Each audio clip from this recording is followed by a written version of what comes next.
People in this room have done receiver testing using a BERT. Come on, I know some of you folks, so you got to raise your hand. Oh, I know you. So that's what we're going to be talking about.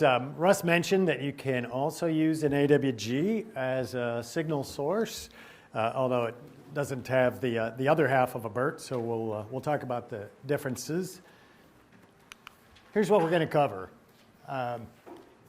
Talk a little bit about characterizing serial data links. You know, we've heard a lot about transmit characterization. Joel talked about oscilloscopes.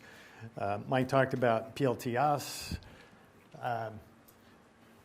What needs to be tested inside a receiver? BERTs are, these days, BERTs are used for testing receivers. So they are used for characterizing the input, so the receiver at the end of a channel. Go over bit error rate basics.